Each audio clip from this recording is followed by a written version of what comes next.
Кај си бе, лепи? Што правиш? Што? Чекаш на шалтер за вработување? Ти дали си нормален бе? Аби извагај од тамо, ја ќе ти најдам работа, будала. Да бе, одма. Од утре ќе почнеш.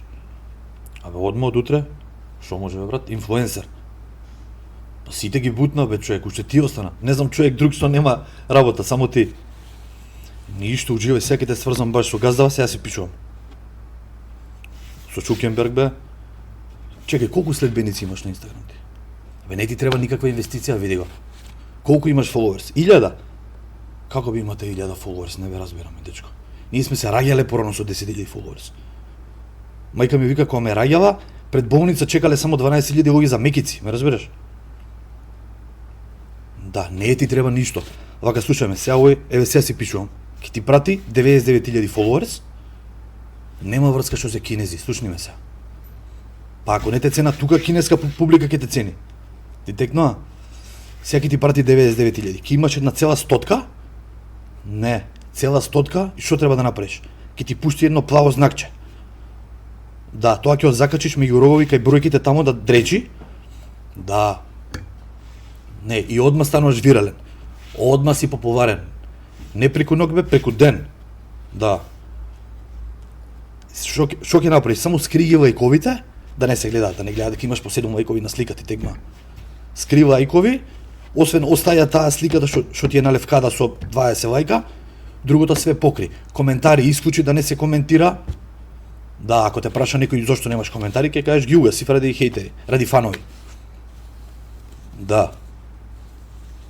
Ништо. И прв ден што правиш? Значи, пишуваш лепи официјал, ќе се смениш, за да не те имитира, ти текно одма ќе се јави некој да те копира.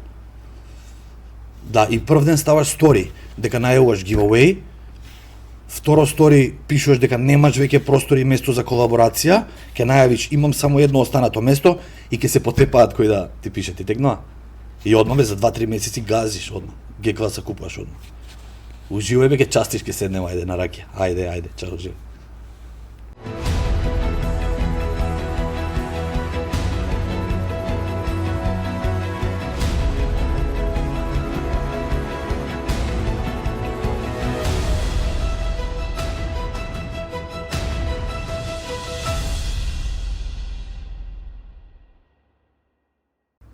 Луѓе, јас стварно не верував дека ова е толку заразно и дека е двај ќе чекаме да снимаме следна епизода.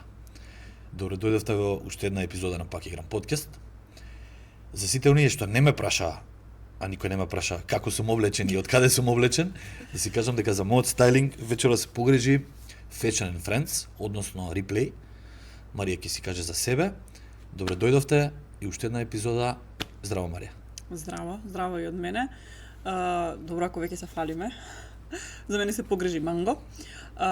Фала ви на поддршка, фала ви што не гледате, што не пратите, иако е летна сезона и многу од луѓето се на одмор, ни праќате слики дека дури и на одмор не гледате. Фала ви. И денес се потрудивме да го задржиме вашето внимание и да одговориме на многу ваши прашања. Кога си спремен, може да почнеме. Па, ако не се тешки, прашањата може иначе денес се малку потешки. Имавме баш такви позитивни или негативни критики, не знам, на тема не се почнува летно време подкаст, не е сега моментот, сите паузираат. Се викам, ај, ние да бидеме различни. Бар ако нема никакви подкасти, бар ова да се гледа. Нешто нека има. Така да, фала ви премногу за гледаноста и за поддршката до сега и фала ви од сега па натаму. Така да може да почнеме и овој пат ќе одговараме ваши прашања, актуелни кои што ги пишувавте и на YouTube каналот под видеата и кај нас во порака и на Q&A рубриката на Instagram. Така да одбравме десетина прашања, бидејќи имаше многу добри, а моравме да филтрираме 10. Следната епизода уште 10 и потоа почнуваме со гости. Да, имаше прашања што се повторуваат. Да. Така да ги селектиравме тие што и до сега не сме ги збореле. Може да почнеме? Може. Ајде. Прво прашање. Дали е идеално да се слабе по 1 килограм неделно? Ако не, тогаш кој е оптималното темпо на топење на масти? Да, па не постои идеално темпо на топење масти, односно тоа кило, да, ностоп го читам тоа по кило неделно, по 2 кила неделно. Има и реклами, сигурно сите сте ги затекнале, реклами од типот на ослабете 20 кила за гарантирани за толку и толку временски период. Тоа е најголемиот скем што постои, мора да се каже. На кого се обраќаат тие реклами? На човек кој што има 60 кила, како би ослабил 20 килограми. На некој што има 200 килограми, нема тука загарантирана метода или загарантирана бројка за успех. Да, кило можеби е некоја средна као НЗС бројка за тоа како би требало да се движи за некој просечен човек од 85 килограми на таа и таа возраст, на таа и таа висина. Може да се земе некој НЗС, меѓутоа многу е подобро да го следиме губењето на масти отколку губењето на килограми. Губењето на килограми не е некоја гаранција за успех или за топење масти. Ние можеби постојано да губиме мускулни килограми, што е најголем неуспех, нели? Можеме да губиме подкожна вода, можеме со пиење на одредени диуретици или лекови да губиме килажа, меѓутоа тоа да е претежно имунитет, гликоген, вода, интрамускуларна, екстрацелуларна, што значи не е баш некој успех. Да, првично телото ги дава полесно првите масти површински, да кажеме човек од 100 килограми тргнал да слабее и ете по некоја идеална шина, ако се движи идеален шаблон нештото, по кило неделно, не може тој вечно да слабее по кило неделно.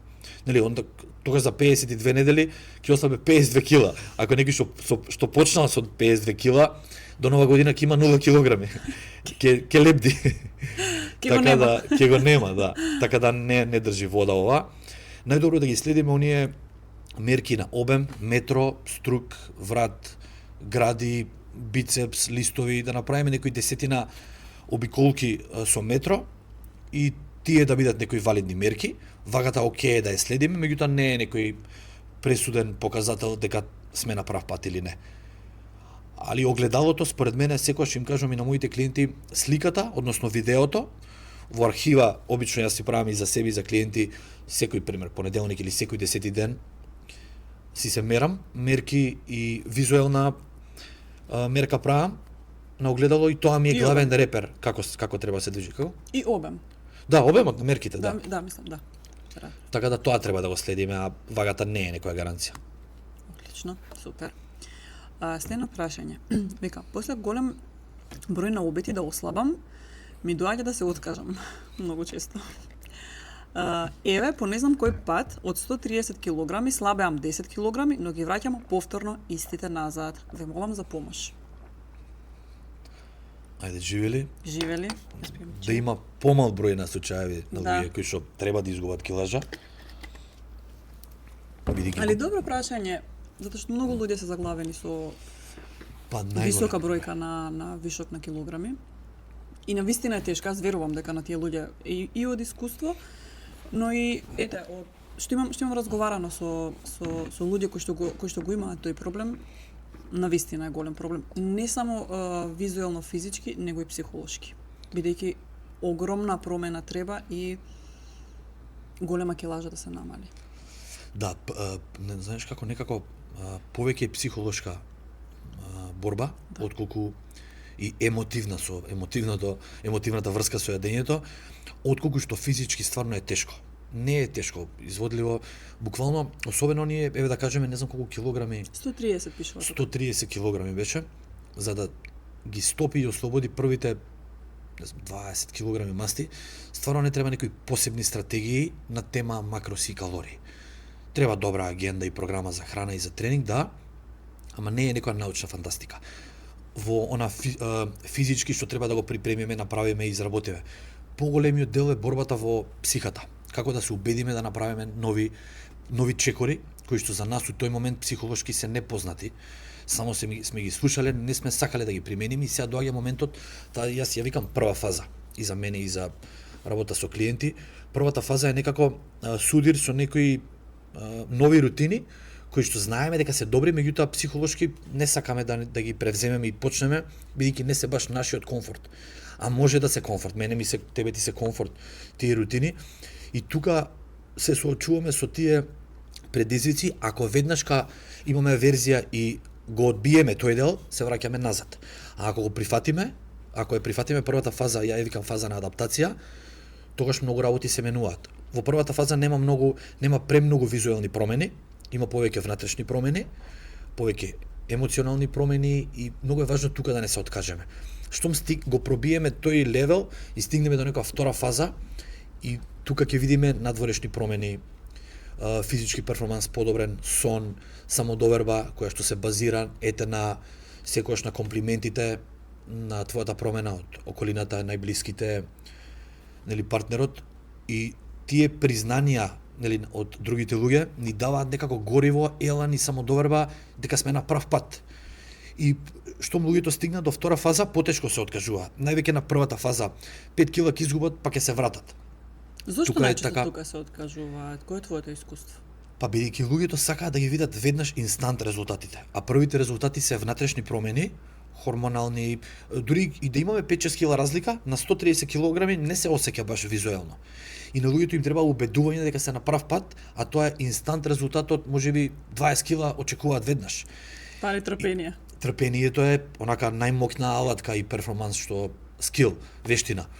И штом дојдеме до таа втора фаза и ги видиме надворешни промени и веќе околината реагира на нашите нашиот различен физикус, струк, лице, таа убава естетика што ни следува тек допрва, тоа не мотивира. А веќе трета фаза, јас ја викам онаа фаза во која што сме и физички и психолошки адаптирани на новите нешта. Новата инсталација на фитнес програма или здрав живот е инсталирана, тешко некој да не врати од таа фаза. Ако сме стопиле, да кажам, 35 килограми и веќе сме 90 кила или 80, веќе ти си многу далеку од твојата почетна точка и некако имаш одговорност, нова одговорност кон телото, кон себе, кон публиката, па да не ги разочараш, тоа публиката мислам на најблиските, која што некако навива ти да го поминеш, да го скршиш тој мраз и тој процес. И сега си веќе далеку од твојата почетна точка и е многу убаво, се почитуваш повеќе себе си. Веќе ствараш некој нов идентитет, различна енергија имаш од различен вајб, се е поинако, буквално. И верувам дека луѓето, и го гледам тоа, луѓето кои што стигнуваат до тој стадиум и веќе го менуваат 360 степени својот живот, речи си никогаш не се враќаат назад, бидејќи тоа е веќе како завршен друг живот, они имаат друг идентитет и создале некој нов бренд по кој што се предпознатливи и веќе стануваат мотивација и за другите луѓе. Веќе имаат друга одговорност.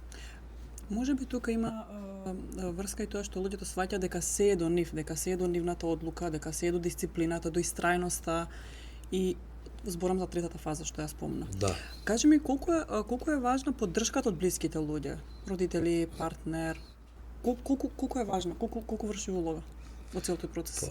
Добро прашање, па реално кај таквите сензитивни карактери кои што многу лесно може да се вратат во зборам првата фаза, лесно може да се вратат на фабричко подесување, она јојо ефект, кај нив е дури и пресудно кој ќе ги поддржи, не колку него кој ќе ги поддржи. Нормално ние клучни луѓе, партнер, син, ќерка, татко, мајка, најблиските мора да бидат тука за поддршка. Тоа е клучно кај тие луѓе, бидејќи ако ние не им дадеме на тие луѓе како сестра, брат, ако не им дадеме поддршка, толку им треба за откажување. Ете им уште едно алиби да си кажат, па мене не ме поддржуваат, ја не сум за ова, немам поддршка, се враќам назад, поубаво ми да јадам, и тоа го слушам секојдневно. И не е воопшто лесно ни да се биде тој човек, ни да се работи со тие луѓе. Многу луѓе ги потценуваат таквите типови на слаби карактери, кои што можеби истите тие се многу силни карактери во друго поле, во бизнис, во врска, лојални кон други луѓе, меѓутоа немаат лојалност и сила за себе, бидејќи борбата со храна е стварно тешка и тоа е сериозен порок на кој што треба да се работи. Не веруваат во себе, а им значи кога веруваат другите луѓе во нив, поготово најблиските, и тоа некако повеќе ги мотивира. Да, апсолутно. Супер. Може да одиме на следно прашање? Може. Интересно прашање. Дали и зошто фитнес центрите во Македонија се прескапи, особено во Скопје? И зошто здравата исхрана е толку скапа? Не треба да е луксус здравиот живот, треба да е достапен за секого. Многу добро прашање, ова беше на YouTube, на првата епизода, памтам, како коментар. И баш го дебатиравме, јас и ти. Го дебатиравме, многу честа тема за зборење. Ајде да разграничиме што е скап. Да, тоа е прво релативно, скапото релативно. Да почнеме од рестораните. Имаме екстремно скапи луксузни ресторани, наменети за одредена категорија на луѓе кои што може тоа да го прават и сакаат да се двојат на тој начин, и тоа не е лошо. Имаме нискобуџетни ресторани во кои што можеме сите да си дозволиме да јадеме, да вечераме, и тоа е супер, нема љутиш тука. Луѓе некои се љутат, онде еспресото е 150 и ги вреѓаат тие кафетерии, нема потреба.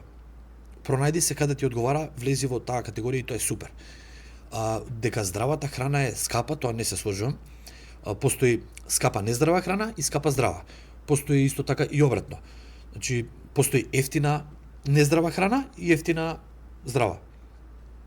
Ние треба да селектираме што ни е приоритет.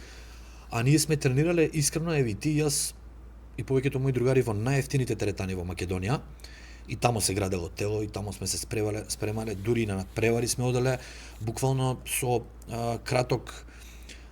кратка палета на тегови и машини, буквално со 7-8 машини сме се спремале, и луѓето на сцена тоа не се приметувало, дека немаме услови и комфорт. Меѓутоа, скапите да ги земеме во Скопје, Палестра, Парк, Премиум, Синерджи, теретаните, мора да ги поздравам, тоа се одлични теретани, предобри. Да, може би се поскапе, меѓутоа комфортот што го нудат е предобар. Од паркинг обезбеден.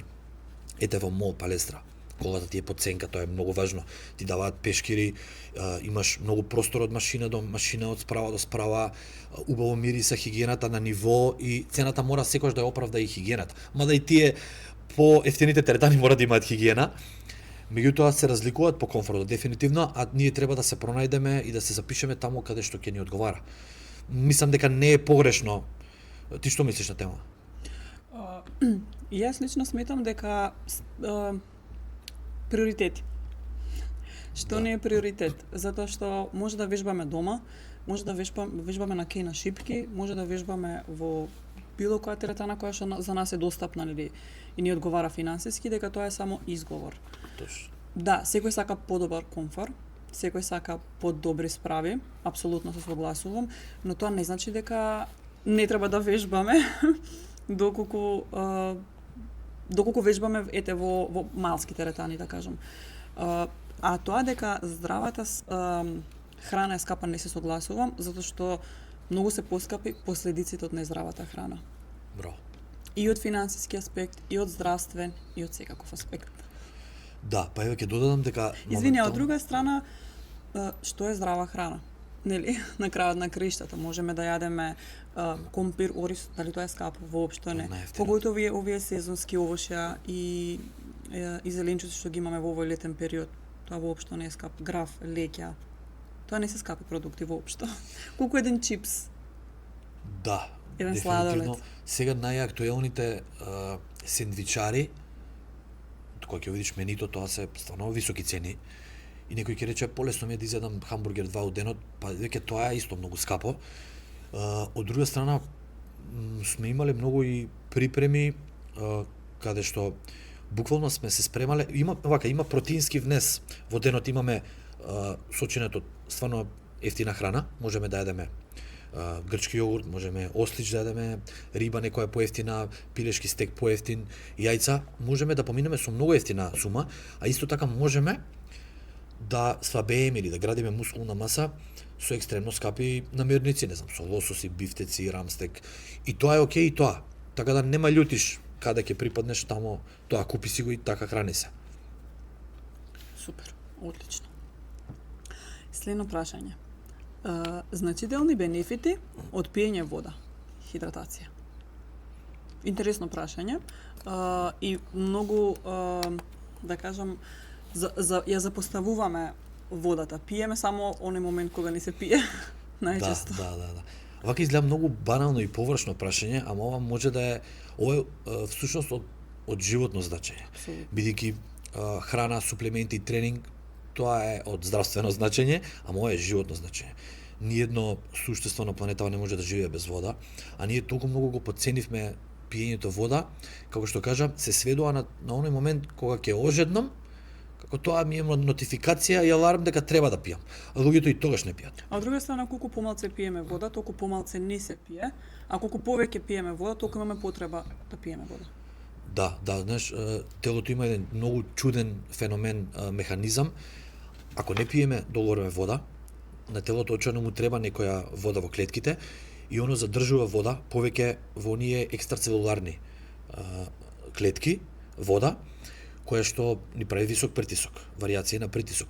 Така да дехидрираноста само ни го варира притисокот, додека кога пиеме многу вода, таа вода се филтрира, ние повеќе изфрламе и телото е многу поубаво, посвежо.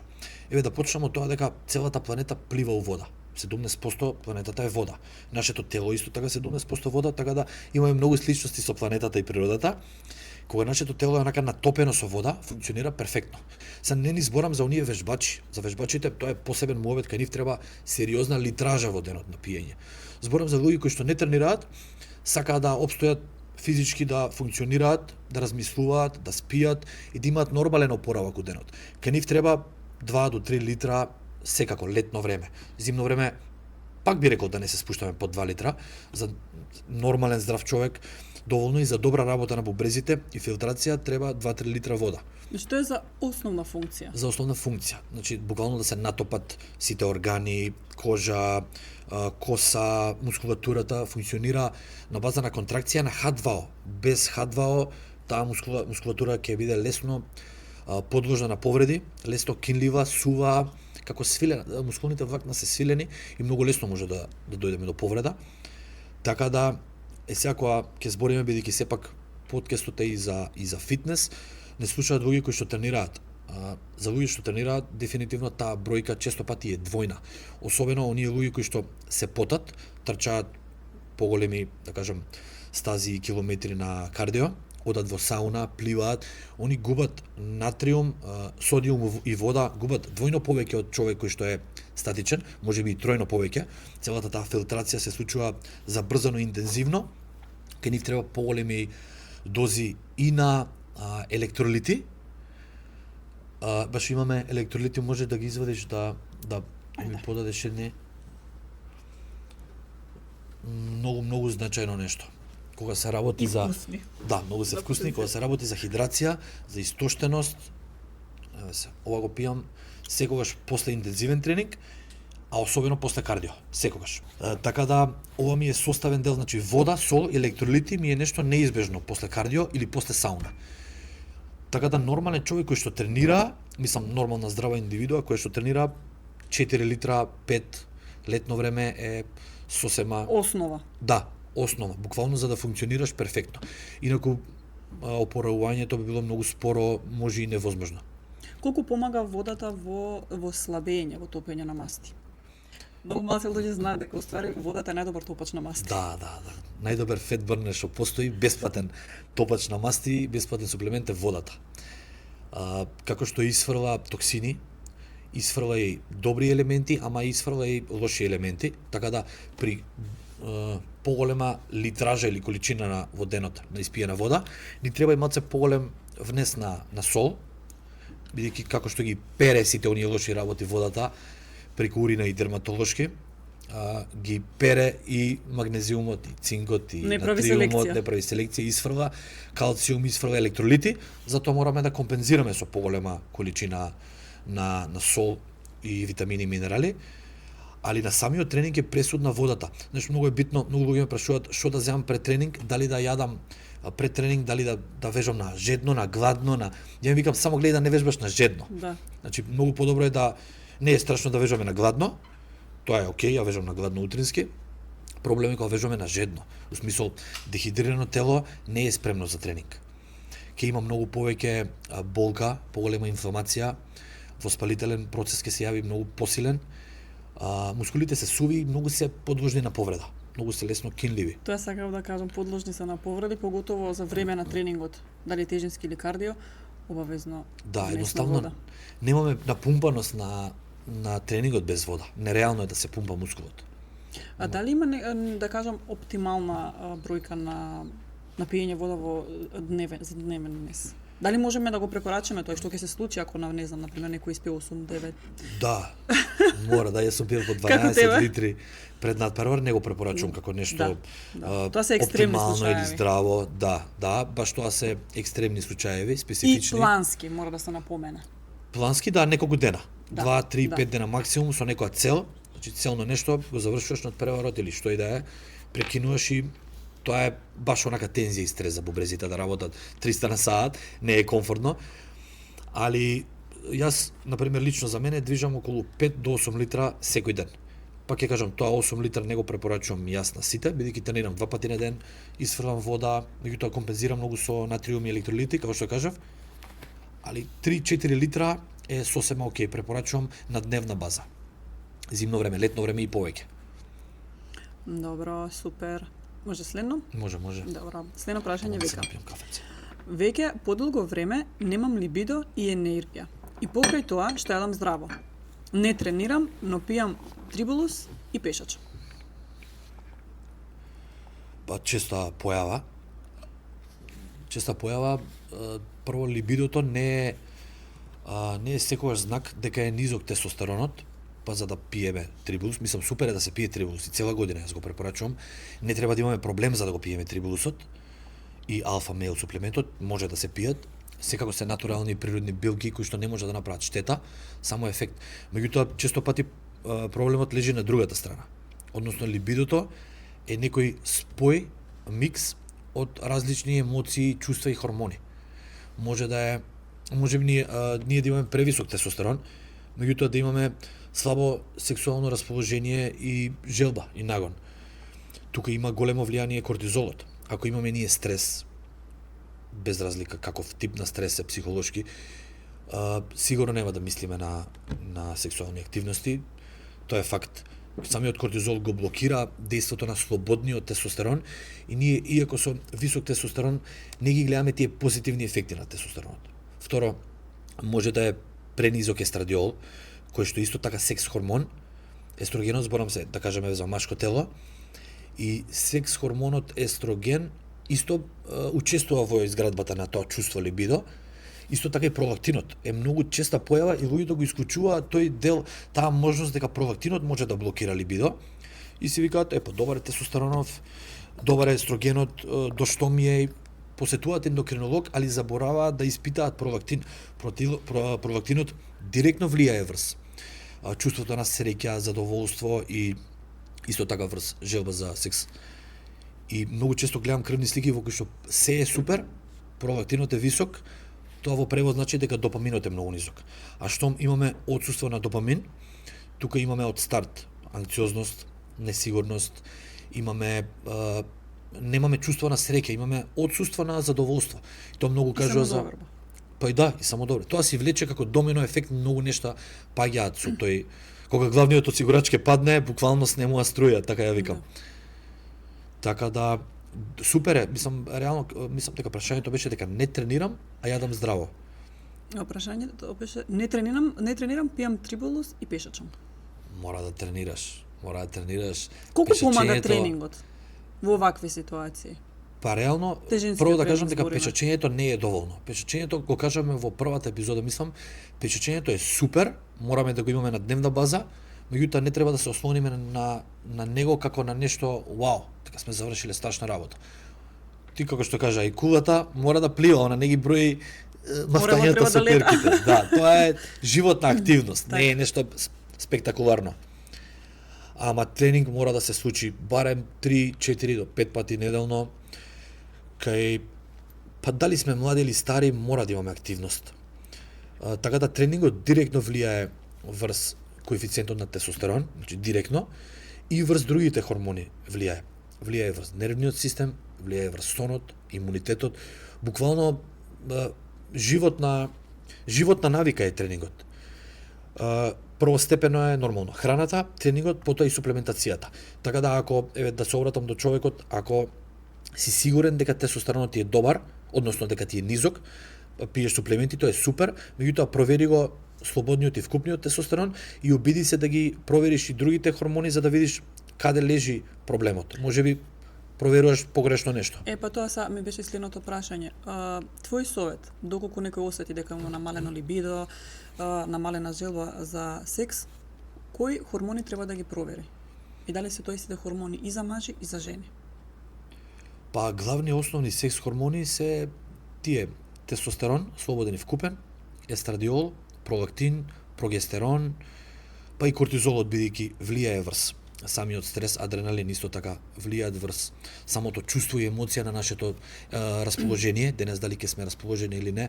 Ние можеме да имаме перфектна крвна слика со хормонални параметри, меѓутоа ако имаме стрес, тага, загуба, ние не мислиме на таа тема, така да многу работи се влијателни на темава.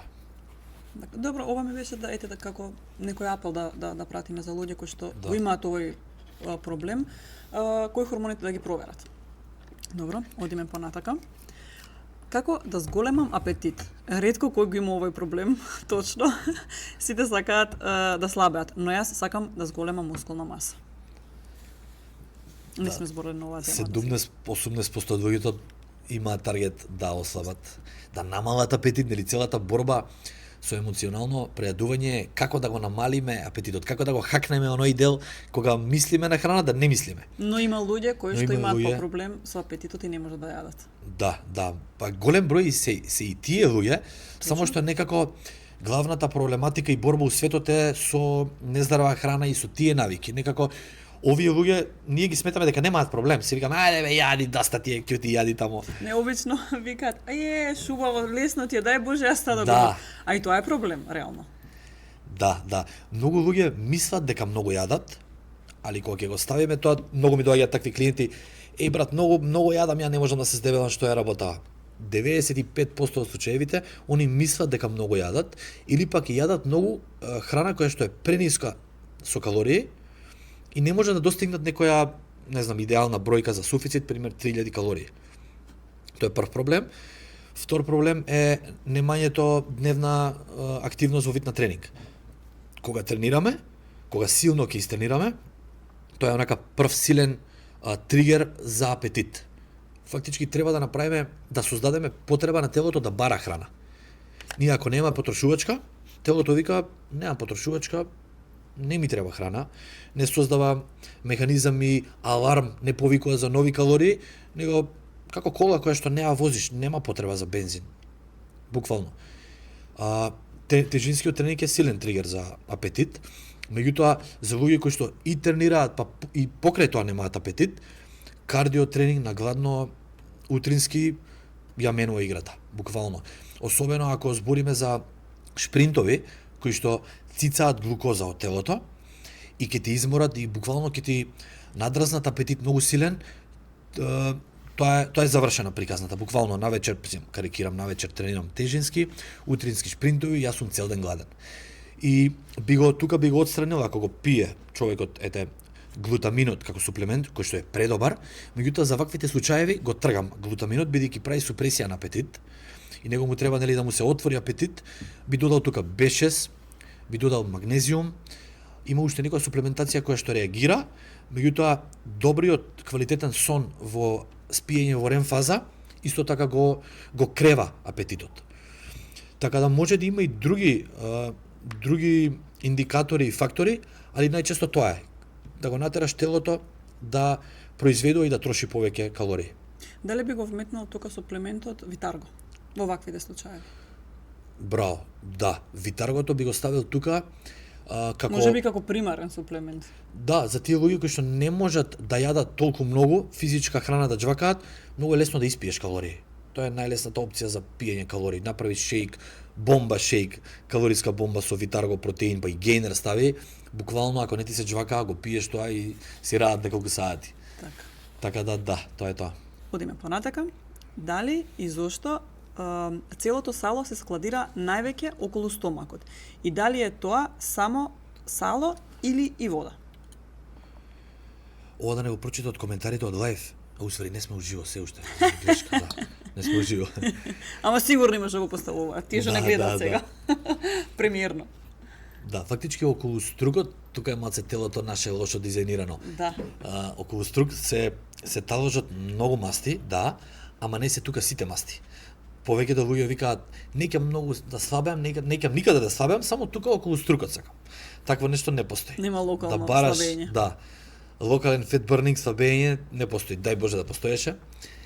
И се складира реално, да кажам, подеднакво на секаде, некој си фет бърнинг движење, зона на топење, доаѓа од вратот, тело да ги топи.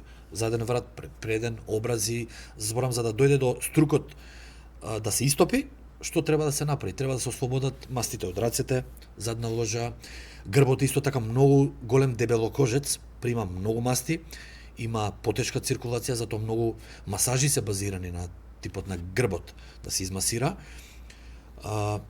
Задникот прима многу масти, препонски дел, листови, фактички за да дојдеме до струкот да го оформиме како што ние сакаме до 6 котски пример стомачни, треба стварно да го ослободиме и стопиме целото сало. Значи струкот иде последен. Последен, за жал. Прв се складира со масти, последен се ослободува. Така е кај 99,9% од луѓето.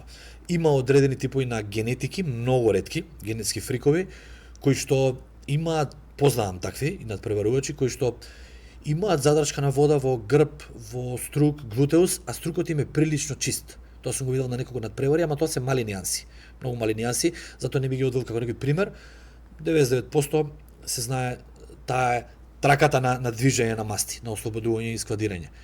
А дали е тоа, прашањето беше дали е само сало или вода, секогаш е микс од двете. Никогаш не е само вода. Некој ќе се лаже, ќе рече, и мене ми е само вода, ова ќе остопам. Као ќе испуштам водата боле од дека тече. Да, микс е секогаш од вода и од масти. И сега има два типа на тело, салес тип и воден тип. Например, јас лично сум салес тип на тело. Тоа значи дека кога сум во суфицит, кога се дебелеам, кај мене многу повеќе се складира сало, масти, повеќе околу кичмата, рацете, долни гради кај мене, таква е таа зона. Најверојатно генетика. Например, познав луѓе кои што се водени тип на тело. Тоа значи дека при суфицит помалку складираат масти, повеќе вода. Тие се оние повеќе оттечени луѓе кои што имаат задршка на вода, дали тоа потекнува од висок естроген или X генетски фактори, лоша бубрежна функција или слично, они имаат задршка на вода и кај нив пооттечено изгледа телото. Али методите се различни на работа со луѓе кои што се водени типови, различни се кај оние салесни типови. За првата фаза, втора не. Но меѓутоа за надпреварувачка форма многу е битно да го процениш надпреварувачот дали е воден или салес тип. Бидејќи ако форсираш како за воден тип, може да ја утнеш формата, особено последните неколку недели одиш во погрешна насока и може да буквално да ги изгуби мускулите, а да му останат салото. Тоа сум го видел многу пати.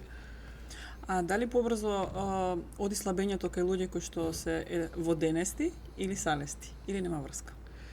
Па има и тоа разлика, зависи колку проценти на масти има и колку вода. Ако некој малку држи вода, е едно, а ако многу држи вода, тоа е друго. Зависи колку се складирани, али да, има разлика. Има разлика и во методот и во време траењето. Така, може да се каже, грубо да се каже дека водестите типови на тела побрзо може да ослабат. Побрзо, да. Ако е решат плюс таа задршка на вода, побрзо ќе ослабат дефинитивно. Така.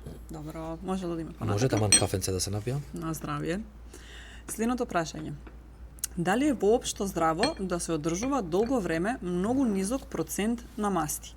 Научни студии велат дека не е сосема окей, дека тоа е неприродно функционирање на организмот. Да, научни студии велат така за оние типови на тела кои што пребрзо и на агресивен начин дошле до низок процент на масти. Пример биле неговата, да кажам, хомеостаза и стил на живот 20 години била со гојазност и сега наеднаш влегол во многу ригорозна диета и за кратко време стигнал до некои, да кажам, 10% на масти, од 40% на 10%, кај него тоа е агресивен пат и верувам дека, тоа го гледам постојано, дека ги руши хормоналните механизми и тоа е веќе проблем. Така да, начинот на кој што сме стигнале до тој низок процент на масти е пресуден. Еве тука јас ќе се ставам за пример. Долги години сум на низок процент на масти, функционирам предобро, крвната слика ми е предобра, нервниот систем ми е одличен, се ми е супер, меѓутоа јас сум постапил така многу благо и постепено да дојдам до тој процент на масти, да телото не осети драстичен пат од 100 левел на 0, туку буквално како постепено и благо спуштање на процентот на масти, тој начин му е многу комфортен на телото. Што тоа значи? Дали на дневно ниво да ги намалуваме, например, Калориите, калориските бројки или не знам на неделно како тоа постепено изгледа. Да, да, добро, секогаш затоа препорачувам самата диета да е што подолга и подолга. Пообемна и подолга, што значи да немаме кратки фази со драстично опаѓање на калории на дневна база. Не знам, вчера се јадел 4000, денеска 1500, па 600. Тоа е убиство за нервниот систем, за хормоните, за долговечноста, за се и најверојатно ќе настапи јојо, пошто тоа е неиздржлив терор за телото. Али затоа секогаш препорачувам долга диета и буквално ако сметаме дека за 15 недели можеме да стопиме нешто, некое сало, небитно дали 12 килограми, ние да си дадеме плюс уште 8 недели. Тоа е многу здраво за финишот да не биде многу убав, здрав и да имаме елан. Таа диета да е лесна. Така да процесот и начинот на свабење и стигање до тој, да кажам, 7% на масти е пресуден. Ако некој е роден, односно растен во детските години, некое атлетско здраво тело, дете со низок процент на масти и тој цел живот ја одржува таа фигура, тоа секако дека ќе е предобро, ќе функционира и нема да наштети ништо. Не може да биде тоа нешто токсично, туку напротив.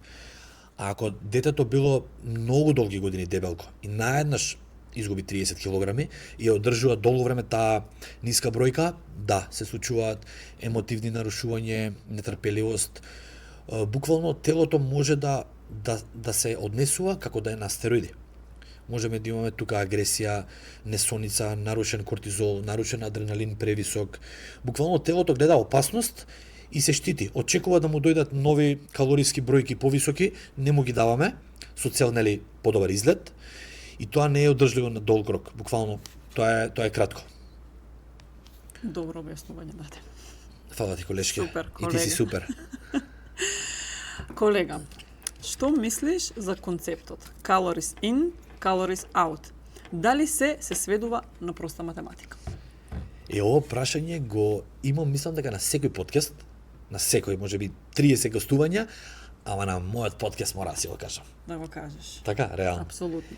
На свој терен, дома. На свој терен, да, бидејќи е стварно низ годиниве, особено последните 5-6 години, најактуелна тема, има борба помеѓу тренери, рекреативци, многу луѓе на темава, едни викаат, брат, јади било што, само изброи калории. И истроши ги. И истроши ги само, да. Тоа е површински, е многу аматерски кажано. Знаеш, тоа е како да кажеш, било како бензин стај у колата, брат, тоа е дизел, можеби му треба плин, пример, и нема, извини што. Ако збориме дали би ги потрошиле тие калории, би ги потрошиле. Но дали му требаат тие калории на нашето тело е веќе друго прашање. Да, знаеш, во кола, пример, дизел не можеш да ставиш плин или бензин, многу е различно. Да, секоја кола ќе те однесе до посакуваната дестинација, ама како, колку? Едноставно многу комплексно прашање, не може да се одговори со тоа, да, сите калории се истина. Прво, еве да кажеме и дека се исти, енергетски. Некој ќе рече, да, ама 100 калории од тоа и 100 се енергетски се исти. Да кажеме дека пред влез во нашиот систем, значи надворешно гледано, ти имаат иста енергетска бројка. Не е така, ама ќе кажеме исто. При влез во нашиот систем, од старт тие се различни. Зошто?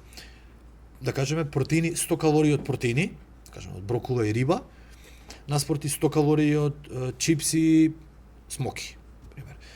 Овие при влез во системот, еве ако кажеме од енергетски аспект, при влез во системот од старт согоруваат едно 15 до 20%. Тоа има едно правило, се вика TEF, термички ефект на храната. Што значи нашето тело ќе процесира и ќе уништи дел од тие калории, ќе ги согори при влез во системот. Додека овие од мастите, пример чипс, што и да е, само 3-4% телото ќе ги согори. Што значи при влез во системот од старт ние имаме помалку калории и поквалитетни од овие протеинските.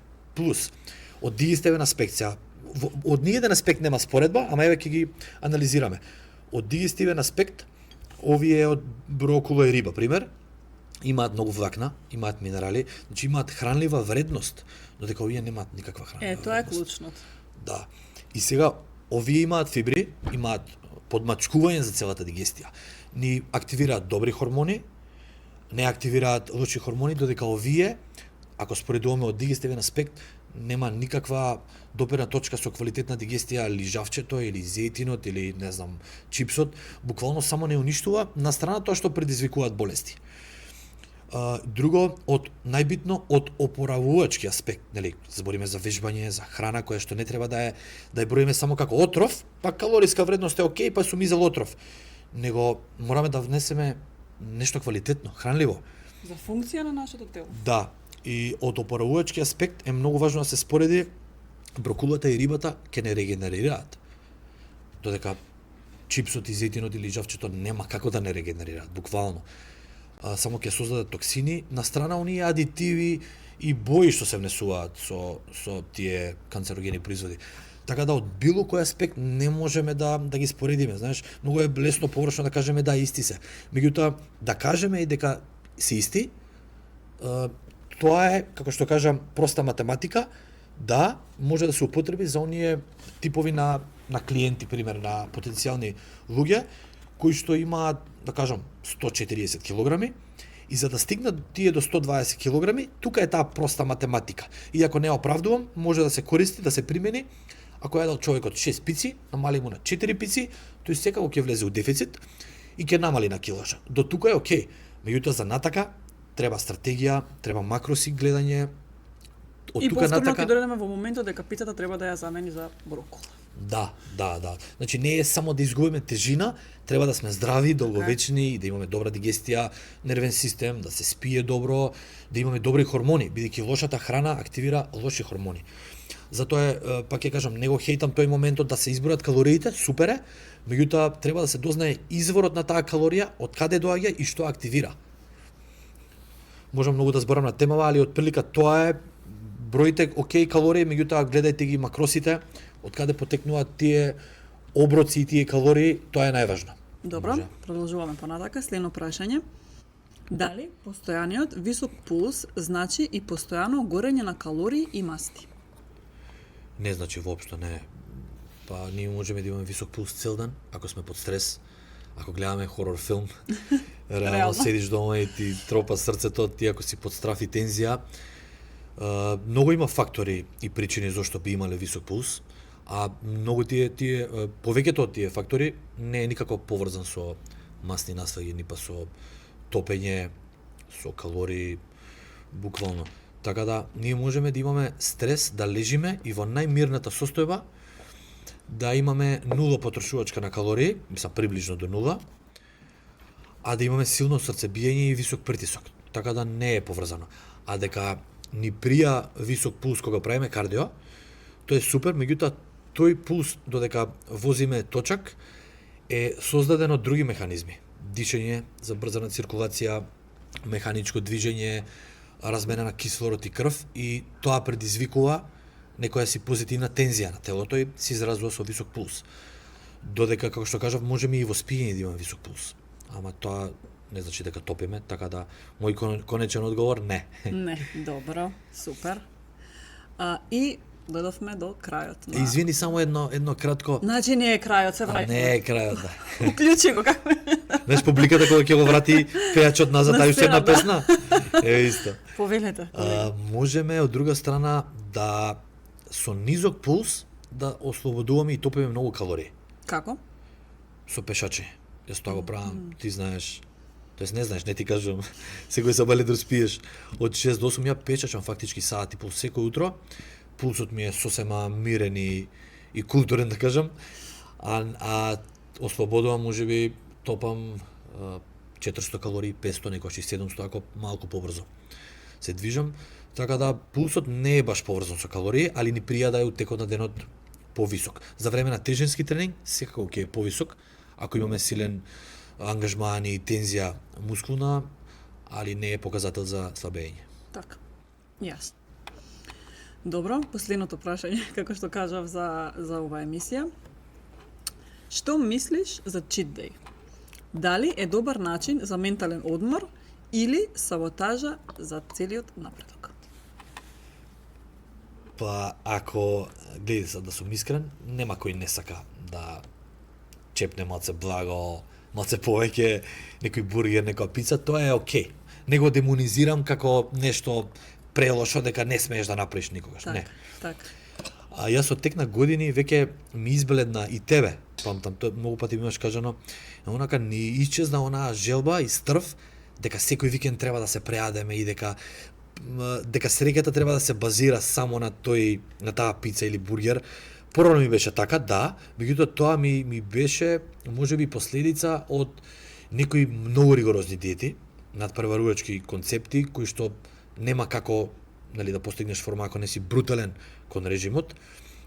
И тоа ми правеше некоја неподнослива некој глад кој што не се издржуваше. И тогаш често пати мислевме секој викенд што ќе јадеме, си планираме од четврток до недела. Сега тоа го немаме многу долго. Памтам ти кога имаше такмичења и последните 3-4 недели правеше список. Да. Што се ќе јадеш после такмичењето и мислам дека секој ден беше се поголем и поголем списокот. Да, стварно. Но тоа е вајда, јас би рекла како некоја травма од сето тоа изгладнување и од таков тежок и многу тежок реално ригорозен систем секојдневен. Тоа беше некако последица.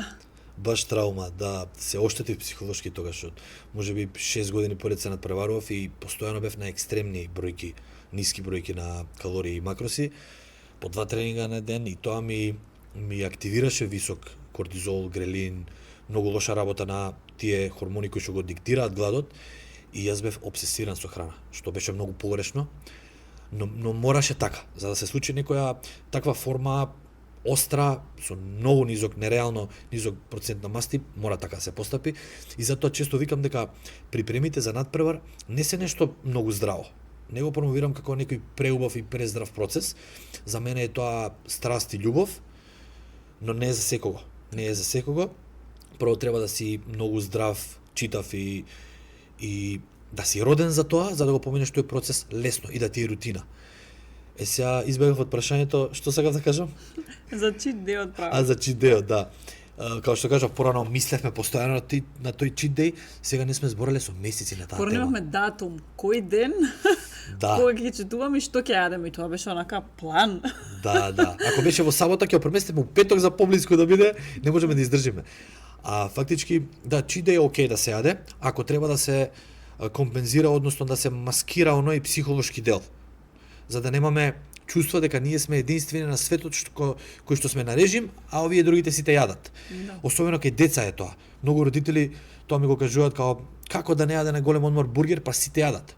Тоа е проблем во менталитетот наш. Има така длабока проблематика навлезено, кој што ние најверојатно со подкастов можеби ќе ја санираме таа штета на тој менталитет нанесена од претходните генерации, али дека треба да си дозволи детето или возрастен човек треба, меѓутоа што е доброто е со тоа што ќе санираме некоја допаминска штета, да, меѓутоа многу лесно може да се навлечеме да бидеме зависни на тоа.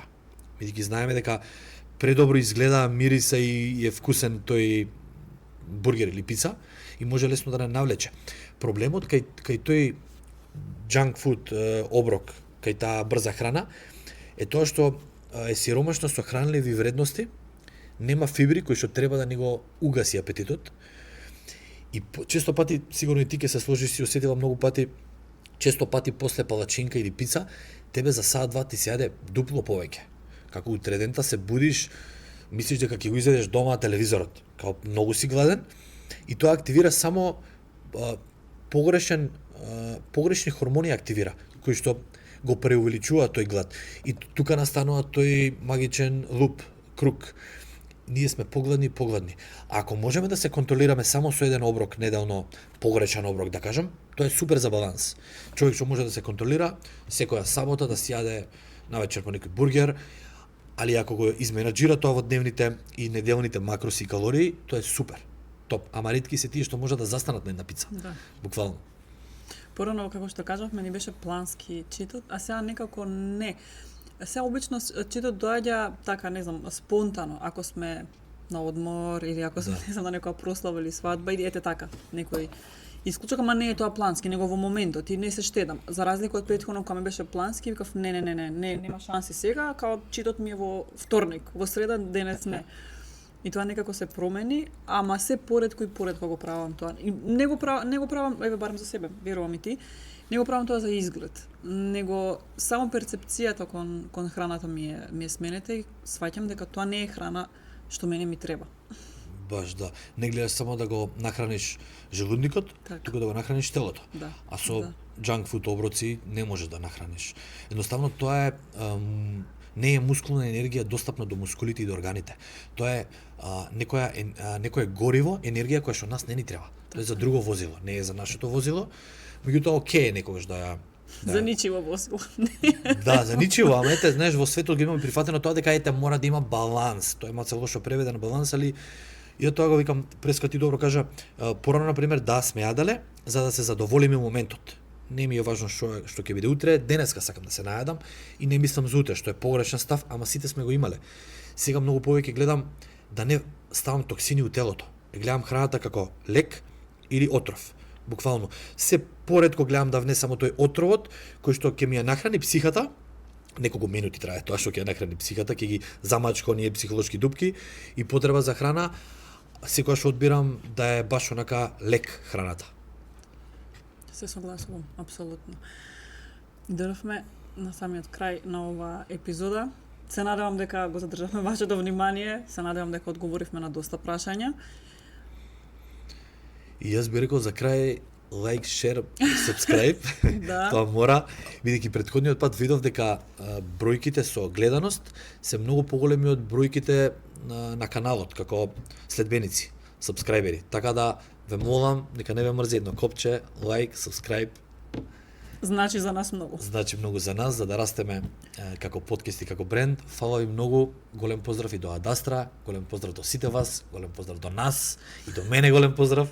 Сите кои не знаат, не го... До мајка ми, до татко ми.